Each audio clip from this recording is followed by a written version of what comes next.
أعوذ بالله من الشيطان الرجيم بسم الله الرحمن الرحيم والصلاة والسلام على سيدنا Muhammad وآله الطيبين الطاهرين. En el nombre de Dios, el compasivo, el misericordioso. Que las bendiciones de Dios sean con el profeta del Islam, Muhammad, y los inmaculados imames de su familia. En esta séptima sesión acerca de las nuevas cuestiones de la ciencia del Kalam o nuevo Kalam, vamos a hablar acerca, de uno de los más importantes temas, o de los temas uno de los temas que tiene más derivaciones en todos los temas del nuevo Kalam, que como lo es la experiencia religiosa. At-tajruba ad-diniyya o experiencia religiosa es uno de los temas a partir del cual que ha servido para fundamentar otros temas como, por ejemplo, el pluralismo religioso, del cual habíamos hablado en la sesión anterior. La experiencia religiosa como una experiencia interior de los seres humanos, una experiencia en la cual una persona tiene ese contacto con el mundo de lo oculto, con el mundo metafísico, con el mundo celestial. Las definiciones acerca de experiencias religiosas son diversas, precisamente porque aquellos que tienen experiencias religiosas son de religiones diversas, de confesiones diversas, tienen cosmovisiones diversas, lo cual hace que cada uno tenga su propia interpretación de aquello que ha vivido, ese develamiento o experiencia, vamos a decir simplemente así, esa experiencia religiosa o espiritual que ha tenido. Veremos entonces a qué se refiere este término, experiencia religiosa, cuáles son los alcances del mismo, cuál es el aval que podría tener en las diferentes religiones, por qué tuvo lugar, cuáles son los hechos o factores, cuáles son los factores que motivaron el surgimiento de la idea de la experiencia religiosa y qué es lo que ha provocado después.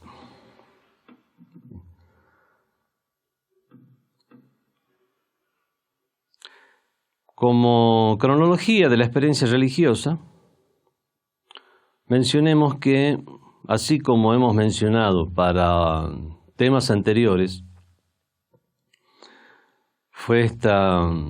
este es un tema que es importado dentro de lo que es el mundo del Islam, puesto que los factores que motivaron el surgimiento de esta temática fueron todos factores y sucesos que tuvieron lugar en la cultura occidental. En la cultura occidental, luego del siglo XVII, en el cual, luego de haber habido un auge del racionalismo, se dejó el racionalismo de lado, o por lo menos el racionalismo estricto.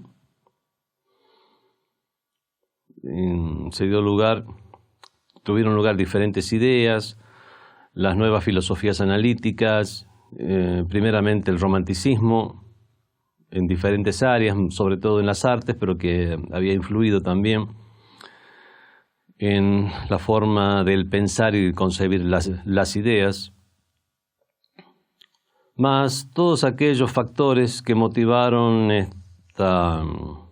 las diferentes reacciones en el mundo académico hacia la religión y lo religioso por el accionar de la Iglesia medieval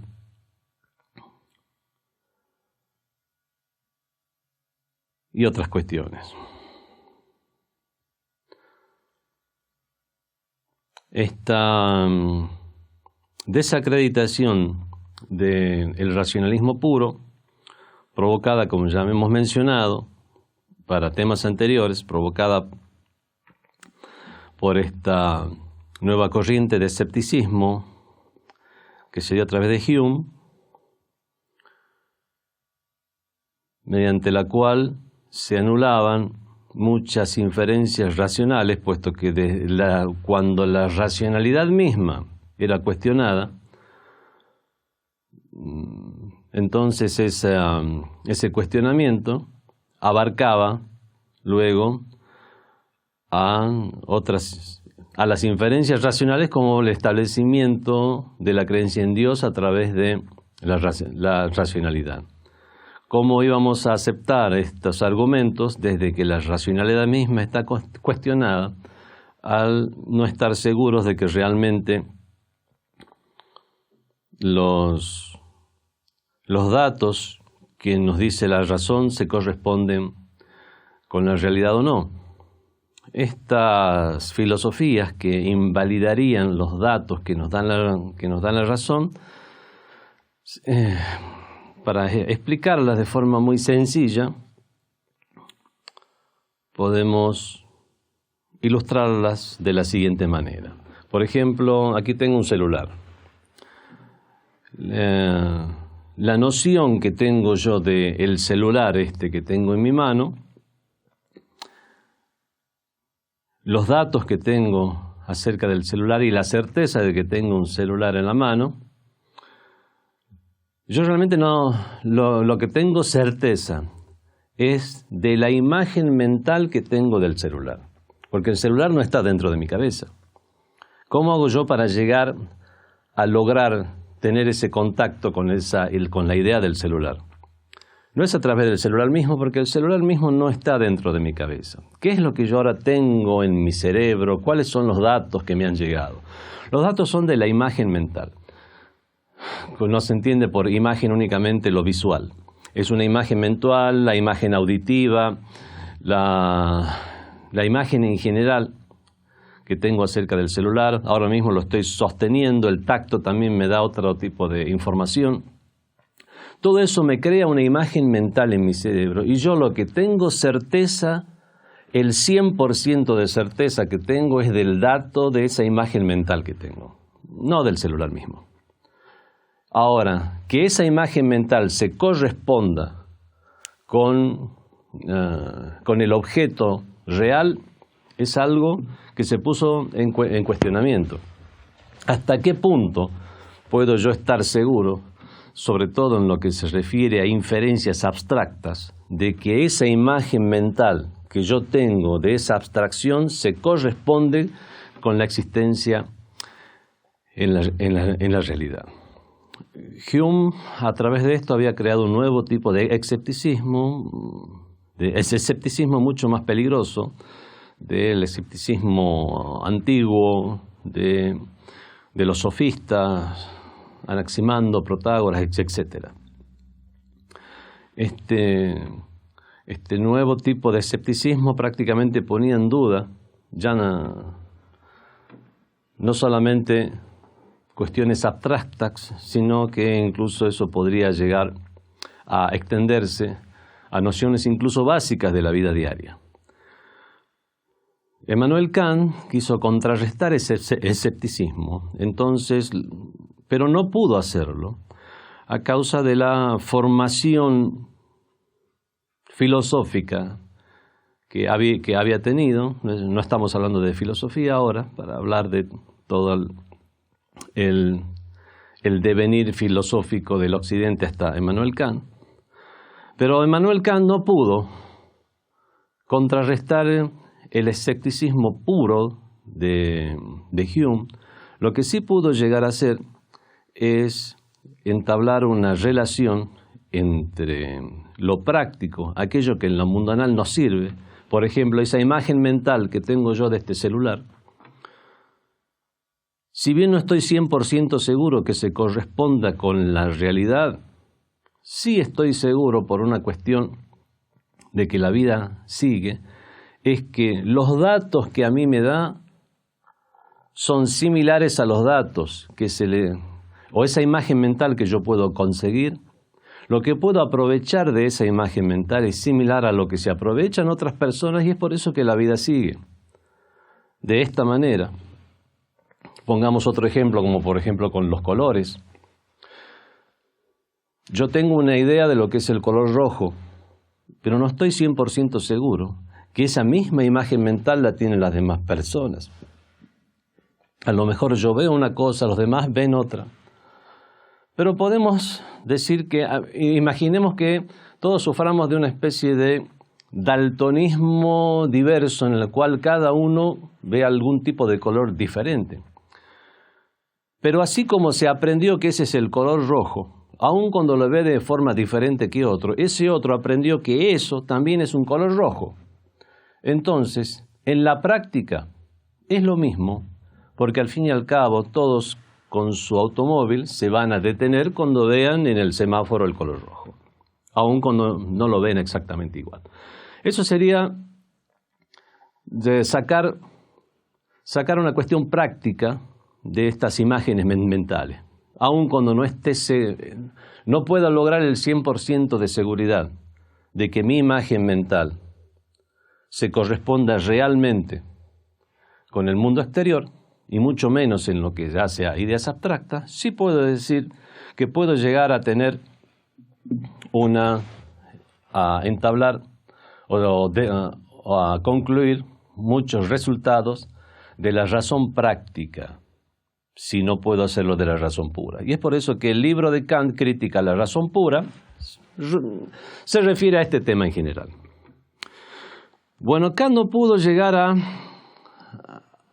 eliminar este escepticismo de Hume en cuanto a la razón pura, pero pudo llegar a entablar unos principios a partir de los cuales las imágenes mentales de lo abstracto podemos llegar a usarlas con la razón práctica o a concluirlas con la razón práctica.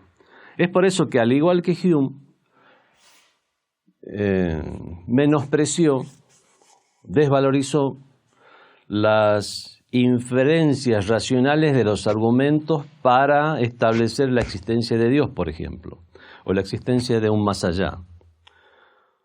Pero tomó como la existencia de Dios como premisa, como una premisa, para que con la razón práctica se llegara ya a concluir la necesidad de una religión, de una moralidad. Entonces, a través de una forma totalmente diferente, considera eso como un argumento para la existencia de Dios. Al tomarlo ya como una premisa, vemos que en esto todavía, si bien lo que trató de hacer Kant es tratar de salvar la religiosidad, al considerar imposible la argumentación racional pura, tratarla de salvarla de alguna otra forma, obviamente esto está sujeto a críticas que después se hicieron y razón por la cual de sus ideas quedaron aquellas que daban valor o crédito a las conclusiones de la razón práctica, pero que desacreditaban a todo aquello relacionado a la razón pura, razón por la cual el racionalismo puro quedó en descrédito. Entonces, entre las razones que tenemos, uno de los principales factores que motivaron toda esta revolución de las ideas y que motivaron que surgieran planteamientos como otros que ya hemos mencionado en sesiones anteriores, cuestionamientos nuevos de la ciencia del Kalam, y también surgiera este tema de la experiencia religiosa como forma de explicar cuestiones como, por ejemplo, el contacto con el más allá, la creencia en Dios, la revelación. ¿Qué es la revelación? ¿Hasta qué punto se puede considerar que una persona está en contacto con un mundo del cual no se puede establecer su existencia, por lo menos con la racionalidad pura. Entonces, al haber negado o al haber desacreditado por lo menos todos aquellos argumentos sobre la divinidad, sobre el mundo metafísico, lo que quedaba era extraer algo que en la práctica se podía ver, que es aquello a lo cual habían llegado estas personas que alegaban tener develamientos místicos, develamientos gnósticos, contacto con el más allá, y que de una manera práctica había servido a la humanidad, o por lo menos había servido para el desarrollo individual de las diferentes personas, y dentro de ese desarrollo eso dio como motivo que fuera después algo positivo para la humanidad. Vemos que a través prácticamente de un materialismo se le da valor a una experiencia mística, a una experiencia con el mundo de lo espiritual.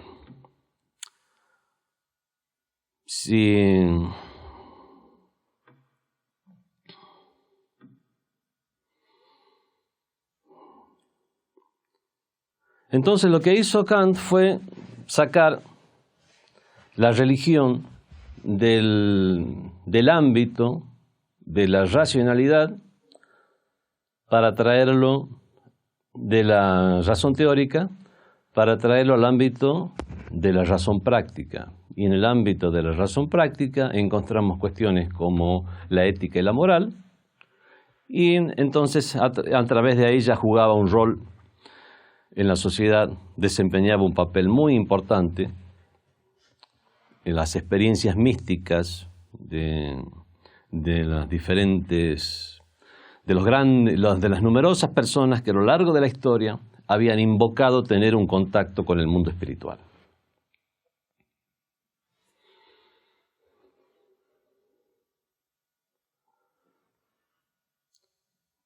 Fue a través de estas ideas, del desarrollo de estas ideas, que surgió la idea de la experiencia religiosa. Estas ideas después fueron delineando doctrinas, o incluso estas mismas ideas fueron delineadas por doctrinas a causa del protestantismo en sus diferentes formas, el luteranismo, el calvinismo, el anglicanismo, las diferentes corrientes cristianas protestantes habían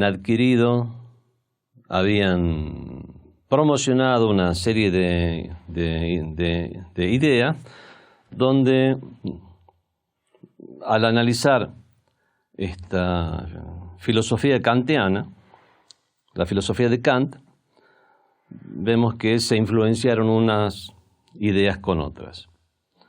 Así como en el luteranismo, por ejemplo, prácticamente se eliminaron todos los sacramentos de la Iglesia cristiana, de la Iglesia católica, dejando solamente unos dos, creo, que tiene que ver con el bautismo, salvación de los hombres. Bueno, en realidad lo que hicieron fue eliminar el factor lícito o ilícito de una religión, y es por eso que la religión se convirtió más que nada en una serie de consejos morales y éticos, a observar para lograr la trascendencia del espíritu. Vemos que esta filosofía de Kant es acorde precisamente a esas ideas, donde fue precisamente la practicidad de la moral lo que hizo que dentro de su sistema ideológico fuera acreditada la religión.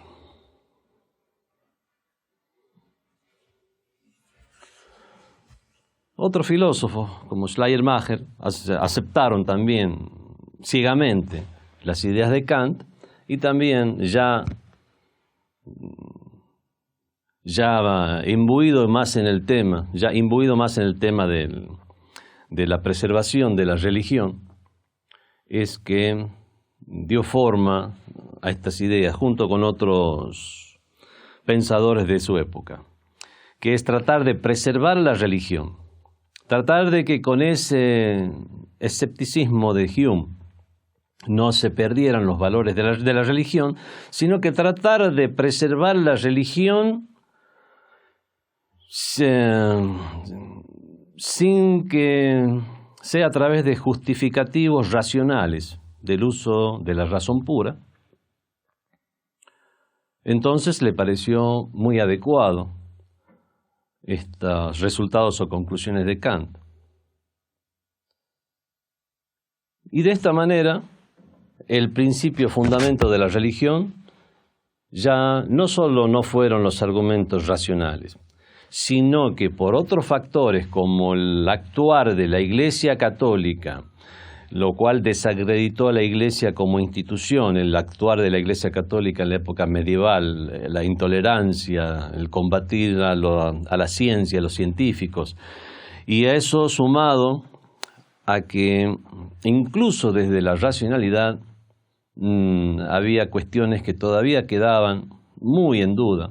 Si bien los que aceptaban la racionalidad pura podían establecer la existencia de la divinidad, al tratar de explicar cuestiones como la Trinidad, todavía dejaban un halo de ambigüedad y duda en la cuestión, lo cual fue el factor principal para que pensadores como Hume después llegaran a descartar las inferencias racionales para establecer la existencia de Dios, porque si ese Dios trinitario no podía establecerse, entonces directamente dejar de lado la idea de Dios y la idea de la religión en general. Bueno, vemos que al estar, si bien eran sabios y personas de cultos, según la cultura y la información general de su época, estaban muy restringidos a lo que era el mundo occidental. Por eso digo que este tipo de temas son importados dentro del mundo del Islam, donde todos estos factores directamente no tienen razón de ser.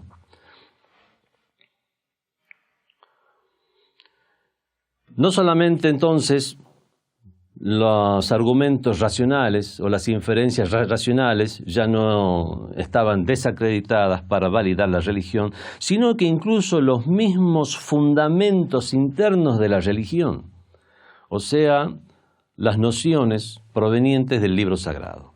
Al encontrar en la Biblia tantas contradicciones, al encontrar tanto en el Antiguo Testamento como en el Nuevo Testamento cuestiones que realmente al tomarlas literalmente se autoinvalidaban, como el hecho de que profetas hayan cometido pecados, como el hecho de nociones que después cambiaban de un Antiguo Testamento al Nuevo Testamento de forma tan drástica, a causa de incluso las diferencias, menores pero diferencias al fin, entre los mismos 4 evangelios.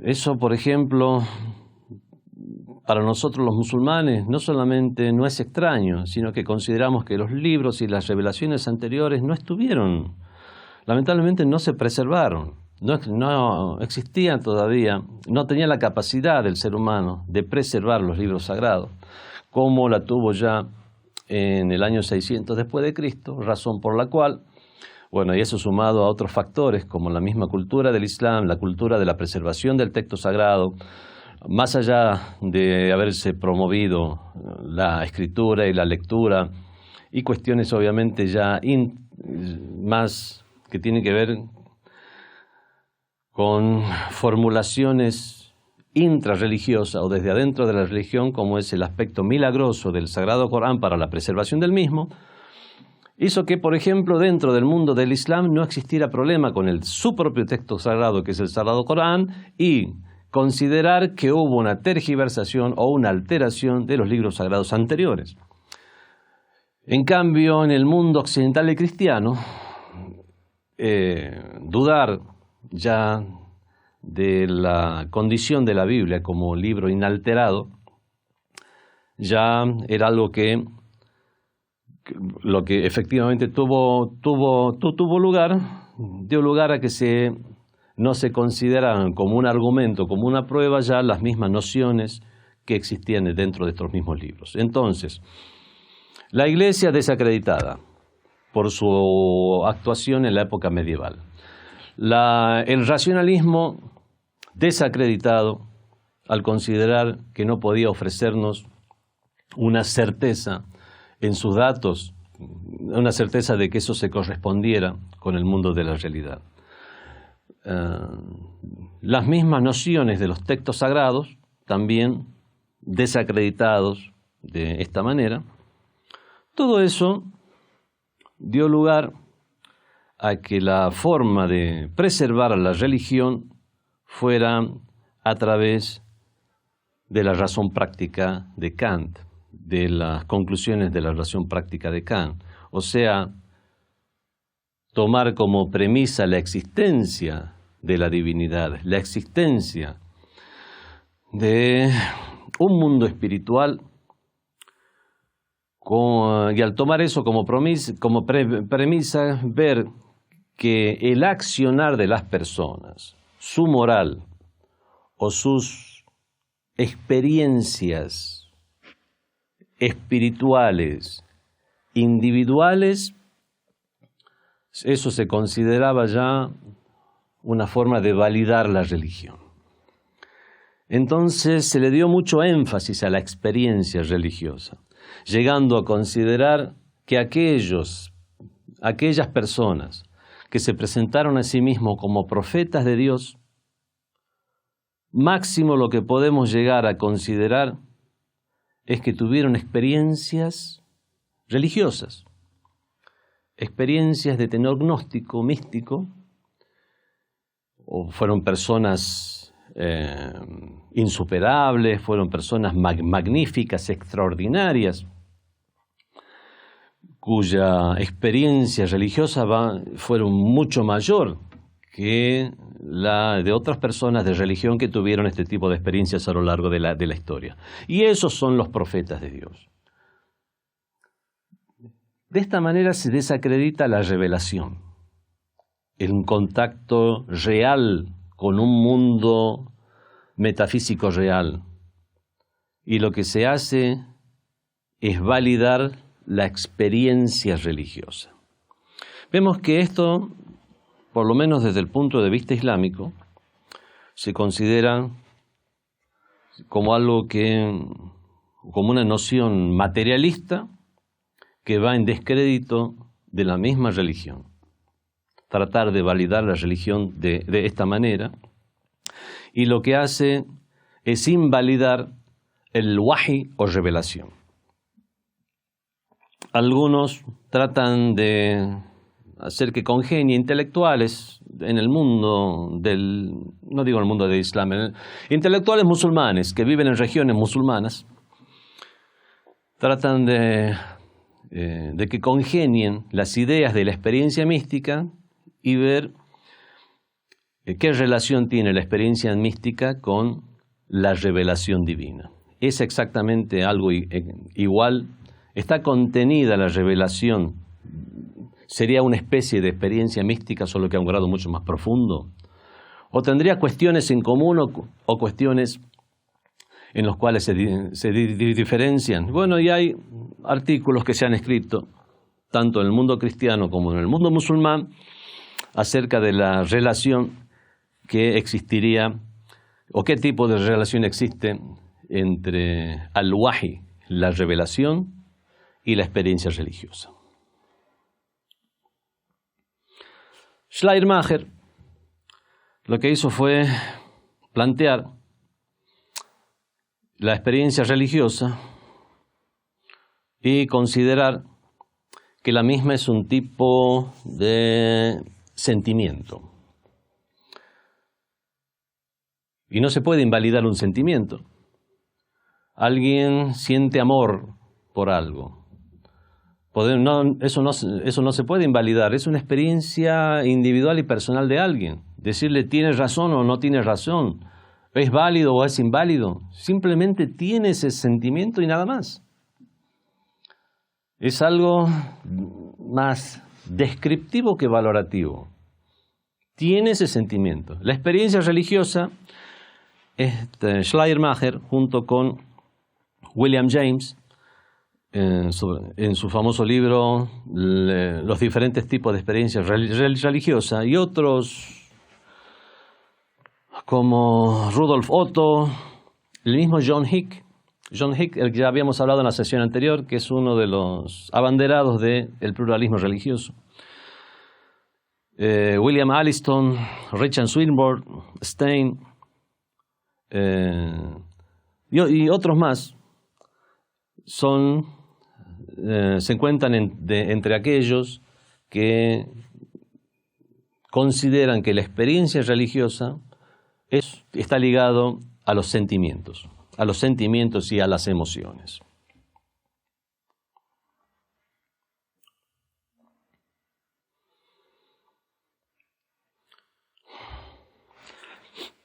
Entonces vemos que, para aclarar más estas ideas, entre los factores que promovieron el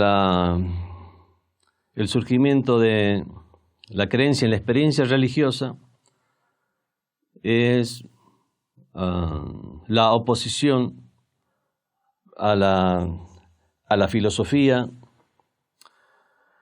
a la filosofía o a las inferencias racionales de la filosofía que establecían, por ejemplo, la creencia en Dios.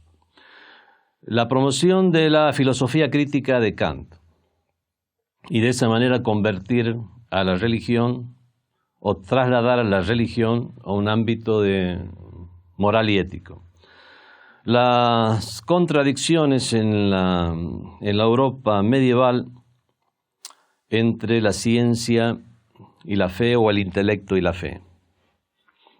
El hecho de expandirse el romanticismo fue precisamente por este romanticismo del cual estaba tan influenciado Schleiermacher, que llegó a considerar a las ideas religiosas y a la experiencia religiosa de una persona dentro del ámbito de los sentimientos. Las diferentes críticas al libro sagrado, Antiguo Testamento y Nuevo Testamento, bueno, todo eso derivó en el surgimiento de la idea de la experiencia religiosa como forma de tratar de salvar a la religión en ese contexto.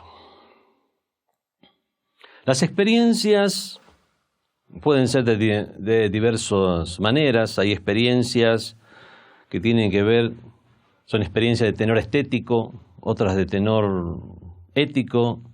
Hay experiencias en cuanto a placeres, hay experiencias sensoriales, pero la experiencia religiosa se diferencia de este otro tipo de experiencias. De otro tipo de experiencias que son experiencias usuales para cualquier persona, sino que ya son experiencias donde lo más importante es que una persona sienta que ha tenido una conexión con el mundo espiritual, el mundo metafísico. Entonces, para validar una experiencia religiosa no hacía falta mucho. Primero, considerar que esa experiencia tuvo lugar en un ámbito o en un tema religioso, relacionado a la religión.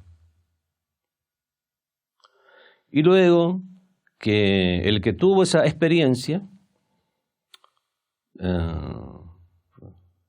llegara a transmitir eso a través de nociones religiosas. Y con eso ya se consideraba que tuvo una experiencia religiosa. Ahora, el grado de esa experiencia, en el supuesto caso que haya habido honestidad en lo que se proponía, hay que ver en qué grado era esa experiencia religiosa y nada más.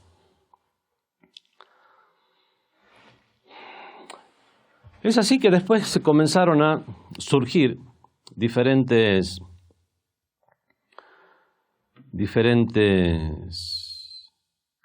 opiniones acerca de cuál es la esencia de la experiencia religiosa. Como ya dije, Schleiermacher, junto con otros autores, defendieron la postura que la esencia del mismo son los sentimientos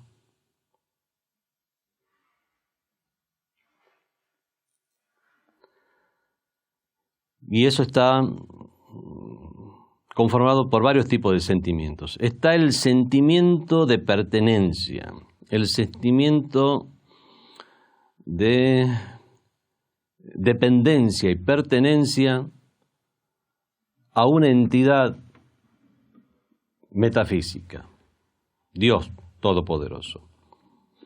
El segundo de los sentimientos es el sentimiento de temor de Dios y piedad, que incentiva a la persona a comportarse de manera piadosa. El tercer sentimiento es el sentimiento de pasión y atracción hacia esa divinidad. Y estos tres sentimientos son los que darían validez a la idea de que la esencia de la experiencia religiosa está en los sentimientos y las emociones. Otra explicación de lo que sería la experiencia religiosa la dieron célebres sabios como William James, que dijo que la experiencia religiosa es sensorial, es de tipo sensorial. Ya no solo no tiene que ver con los sentimientos, sino que la forma que adquiere es una forma sensorial. Igual que las informaciones que adquirimos a través de los 5 sentidos. El tacto, el gusto, la vista, el oído. De la misma manera, los olores, de la misma manera, es que los datos que se pueden llegar a captar dentro de la experiencia religiosa son experiencias que son de este tenor y este sentido. Y eso es lo que conforman a la experiencia religiosa. Bueno, y dieron las razones de ello. Por ejemplo, William James dice que la experiencia religiosa es de tenor sensorial, porque al igual que como se captan los datos sensoriales, hay un actor, el sujeto logra llegar a acceder a esos datos de manera directa, no hay ningún intermediario. En segundo lugar, la valoración que se les da o la acreditación que les da esos datos son exactamente iguales que a los sensoriales. Tercero, vemos que esto es una realidad y la realidad de la misma está conformada que diferentes individuos de la especie humana, sin estar influenciados culturalmente, le da misma validez a estos datos. Todo eso llevaría a la conclusión de que la esencia de la experiencia religiosa es sensorial. No vamos a ahondar más en estos temas.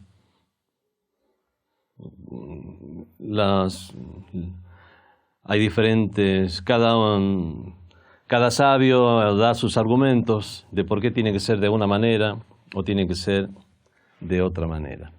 Bueno, hay otra explicación también, es que la experiencia religiosa no podemos llegar a describirla porque es una experiencia con el mundo del más allá.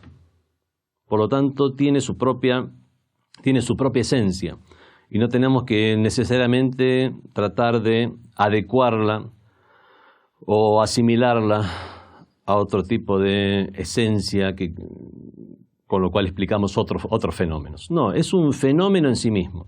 La experiencia religiosa es un fenómeno en sí mismo, que es la inspiración a partir del mundo metafísico, del mundo espiritual, a partir del más allá.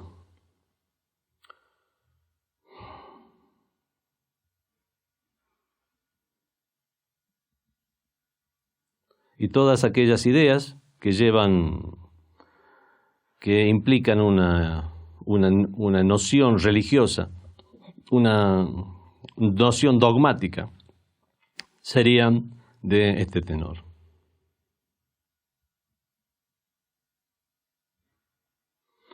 De esta manera se sacaría la experiencia religiosa del ámbito de las emociones e incluso del ámbito de lo sensorial. El abanderado de esta postura es Bradford, y de esta manera, desde un punto de vista material, asociaría más los datos a los que uno accede en la experiencia religiosa serían asimilables más que nada a una experiencia psíquica.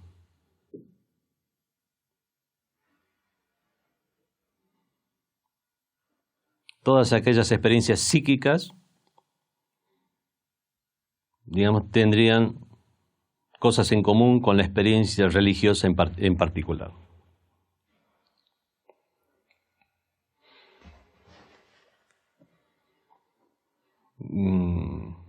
Y el hecho de encuadrar la experiencia religiosa dentro de los estados psíquicos es por el hecho de que en diferentes partes del mundo diferentes personas tuvieran este mismo tipo de experiencias y demostraran también el mismo tipo de reacciones, lo cual le daría el aval de ser algo acorde a la naturaleza material del ser humano. Como sea, vemos que un punto en común que tienen todas estas interpretaciones de lo que sería la experiencia religiosa es que lo que hacen es fomentar, si bien se habla de que es una experiencia religiosa y se trata de acreditar y avalar la experiencia religiosa, en realidad lo que hacen es fomentar el materialismo.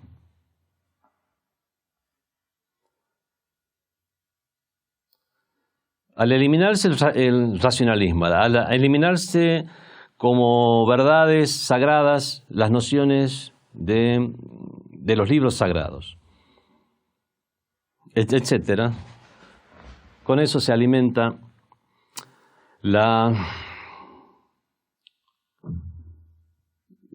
idea de que no existe algo estable en la religión, existe un relativismo en lo espiritual, y eso es lo que hizo que después personas como John Hick y otros plantearan el pluralismo religioso, porque nadie puede llegar a invalidar la experiencia religiosa de otro, porque no es algo invalidable.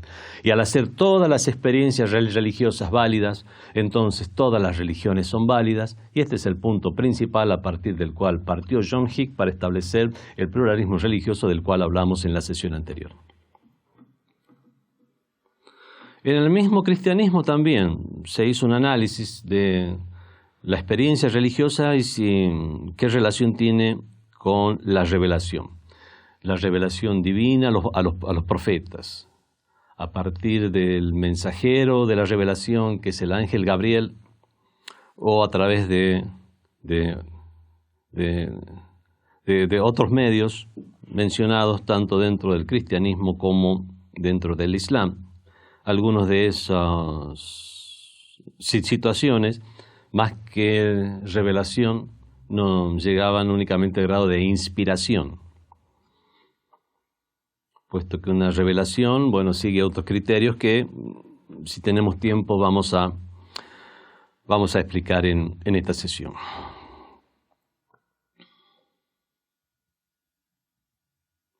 Pues se puede llegar a llamar revelación como a la transmisión de realidades desde la divinidad, o sea, de parte de Dios Todopoderoso, hacia las criaturas con intelecto, a través de medios o directamente. Esa podría ser una definición de lo que es la revelación. De esta manera, estamos hablando del mundo del cristianismo. Estas realidades habrían sido transmitidas a los profetas en primer lugar, y después a Jesús, hijo de María, y a los apóstoles, donde llegaron a alcanzar su manera más perfecta y completa. Es por eso que el primer concilio vaticano trató este tema y explicó que el libro sagrado en la época moderna son esos libros que, inspirados por el Espíritu Santo, fueron escritos inspirados por el Espíritu Santo, y al estar inspirados por el Espíritu Santo pueden llegar a atribuirse los mismos como escritos por Dios. Y eso es por el hecho de que los evangelios hoy en día, para los musulmanes, el Injil, el Evangelio, es la revelación que Dios realizó a través del ángel Gabriel a Jesús, hijo de María. Vemos que en el cristianismo lo que se toma como el Evangelio hoy en día son los 4 evangelios canónicos, más los evangelios apócrifos, si se le quiere hacer un estudio, pero vemos que esos evangelios más que nada son como una especie de cronología de la vida de Jesús, hijo de María, con él sea la paz. Y en todo caso, las enseñanzas del Evangelio estarían contenidas en diferentes enseñanzas que estarían en medio de esa cronología o historia de la vida de Jesús. La revelación de Dios no fue la historia de la vida de Jesús, fue el Evangelio, una serie de enseñanzas. Ahora, eso es algo que puede llegar a entender cualquier persona. Entonces, ¿cómo considerar sagrados a esos 4 evangelios, incluso con las disimilitudes o contradicciones que pudieran llegar a tener? Es que fueron escritos inspirados por el Espíritu Santo, y entonces al estar inspirados por el Espíritu Santo se consideran sagrados como si hubieran estado escritos directamente por Dios.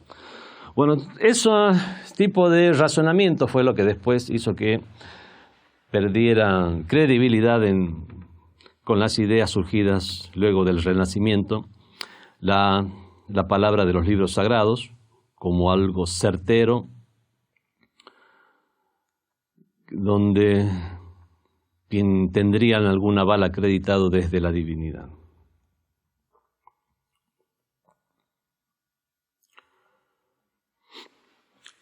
Y estarían encuadrados estos libros dentro de lo que es la revelación, por eso mismo, a causa del Espíritu Santo. Después hay otra opinión acerca de la revelación, que es la revelación dentro del cristianismo, que la revelación son esa serie de informaciones y datos que Dios Todopoderoso hizo llegar a los seres humanos. La revelación, por lo menos aquello que es alcanzable por los seres humanos, sería aquello que está en manos de los seres humanos. E incluso los datos o inferencias de esa revelación pueden llegar a establecerse a través de los argumentos filosóficos de la filosofía, aplicando el racionalismo, así como por la tradición religiosa.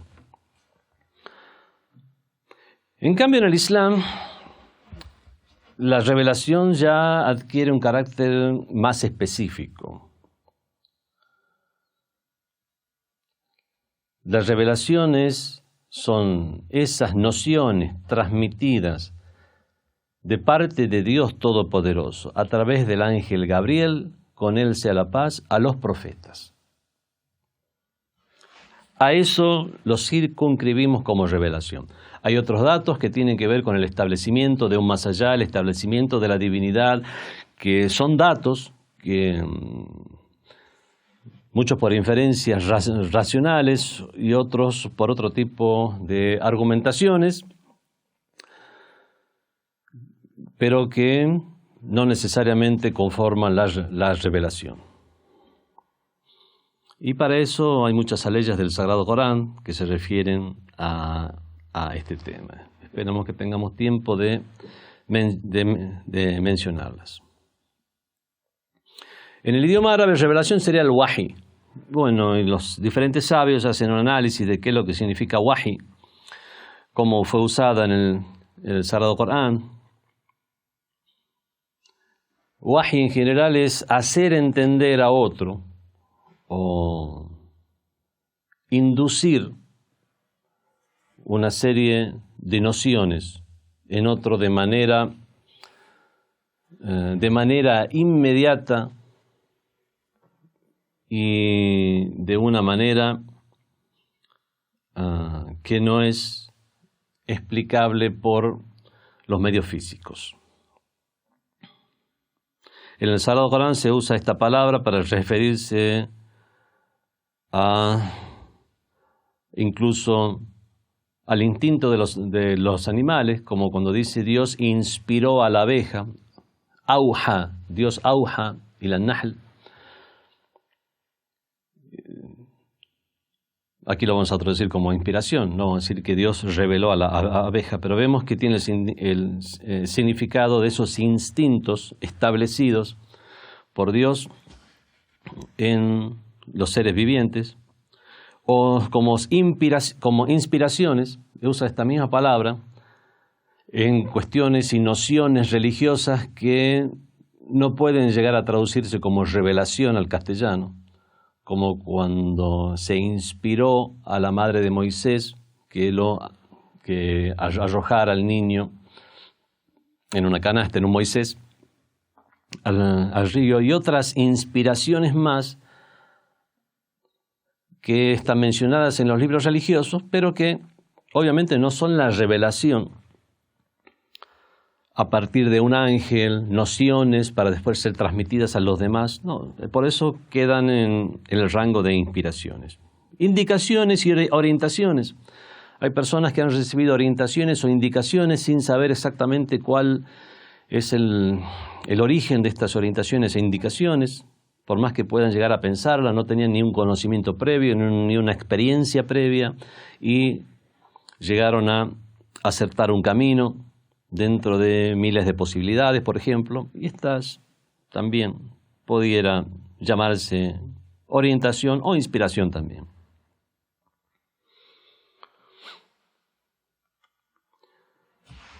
No vamos a mencionar, ya no hay tiempo, todas estas aleyas del Sagrado Corán que indicarían estos otros términos. Lo que sí vamos a mencionar son aquellas que se refieren al wahi o la revelación. Dice Dios en el Sagrado Corán, A'udhu billahi minash shaitanir rajim, Inna awhayna ilayka kama awhayna ila Nuhin wan nabiyyina min ba'dih. Ciertamente que te hemos revelado a ti, se dirige al profeta del Islam, así como hemos revelado a Noé y a los profetas después de él, wa awhayna ila Ibrahim, así como revelamos a Abraham, wa Ismail, wa Ishaq, wa Yaqub, a Ismael, a Isaac, a Jacob, wa al-Asbat, a los diferentes profetas después de las tribus de Israel, wa Isa, wa Ayyub, wa Yunus, wa Harun, wa Sulaimán, wa Ataina, Dabuda, Zabura. Y así como a Jesús hijo de María, a Job, a Jonás, a Aarón, a Salomón, y dimos a David los salvos. Aquí usa la palabra wahi como revelación propiamente dicha, y hay otras aleyas más del Sagrado Corán. Después explica la forma en que se produce esta revelación. El mismo Sagrado Corán dice: "A'udhu billahi minash shaitanir rajim, wa ma kana li basharin an yukallimahu Allahu illa wahyan." Y Dios no habla a una persona sino a través de wahi, a través del wahi, la revelación. Aw min wara'i hijab, o por detrás de un velo, como habría sucedido con la zarza ardiente, a través de lo cual habló a Moisés. Aw yursila rasulan, o enviar un mensajero, fayuhi bi'idnih, que sea él el que revele de su parte, o sea, o enviar un mensajero, que en este caso se refiere al ángel Gabriel, o sea, una revelación directa al corazón, o a través de un medio, o a través de un mensajero como es el ángel Gabriel.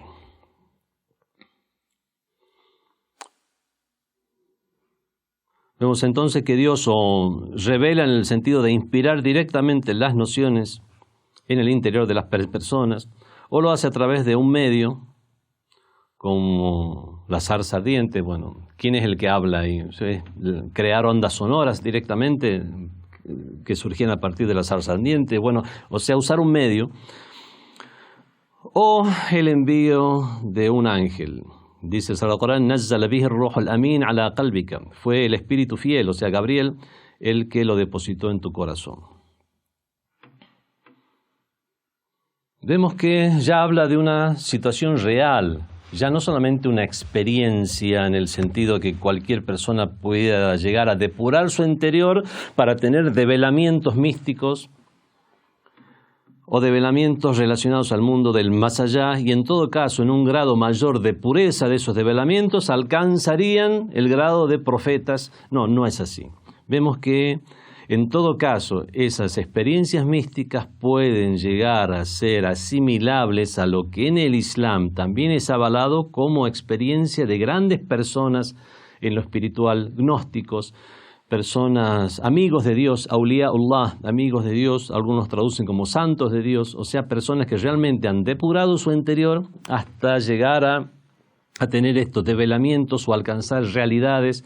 Y esto es algo que en el Islam se considera factible incluso para no musulmanes, personas que realmente se han esforzado en depurar su interior. Pero, como dicen aquellos mismos defensores de las diferentes teorías de la experiencia religiosa, interviene ya la propia creencia de la persona en la interpretación de eso que han experimentado.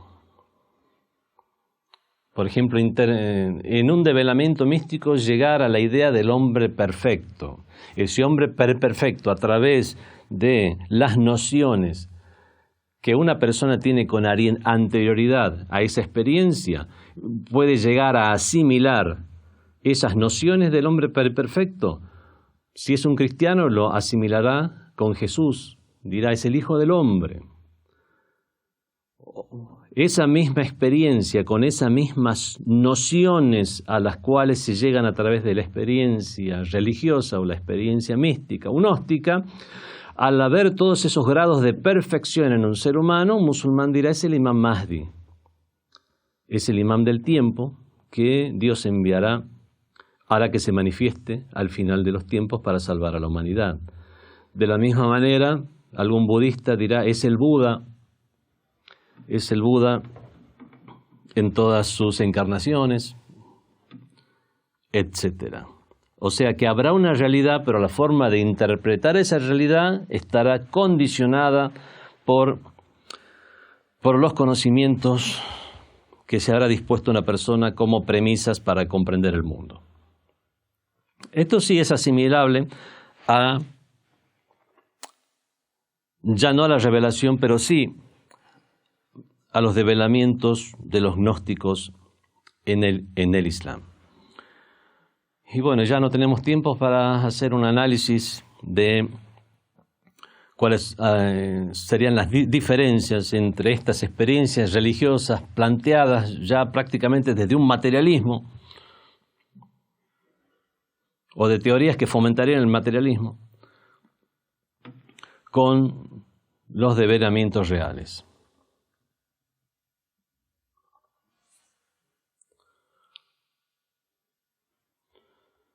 Así que eso quedará para alguna próxima para alguna próxima sesión. En general, la respuesta es que, si bien puede haber algunos puntos en común en cuanto a inspiración, por ejemplo, en lo que es la revelación y lo que es la experiencia religiosa, no son exactamente lo mismo, sino que tienen muchas diferencias. Y la diferencia estará sustentada, por ejemplo, por el hecho de que una experiencia religiosa puede llegar a ser realizada por cualquier persona que realmente se esfuerce en ese camino.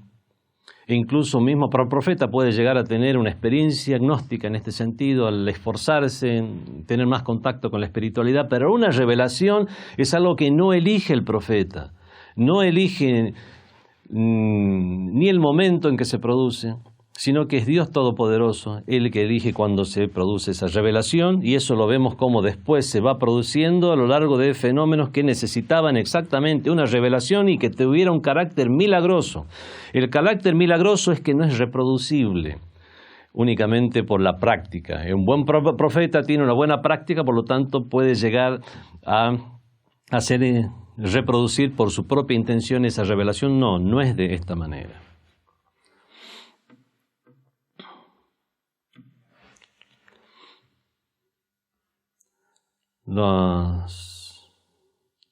Las experiencias místicas son inefables, o sea, no se pueden transmitir a otros. Son experiencias de carácter individual. En cambio, la revelación, los datos que tiene la revelación, es transmisible a los demás. Precisamente para eso es que es la revelación misma. Pueden tener en común el hecho de que brindan una información, brindan datos que después son productivos, pero en el caso de la experiencia religiosa es algo de carácter individual. La experiencia religiosa también es pasajera, en cambio la revelación puede llegar a tener una continuidad en el tiempo, como pasó con el Sagrado Corán a lo largo de 23 años. Y tanto en uno como en otra, las dos son pasivas, en el sentido que lo que hay es una recepción de datos. Una recepción de esa espiritualidad. Después hay muchas otras cuestiones en las cuales se diferencia la revelación de la experiencia religiosa, pero definitivamente ya no tenemos tiempo de estar explicándolas. Y el resultado es que una cosa no es igual a la otra y que los profetas divinos tuvieron un contacto con el mundo, un contacto real, establecido racionalmente, establecido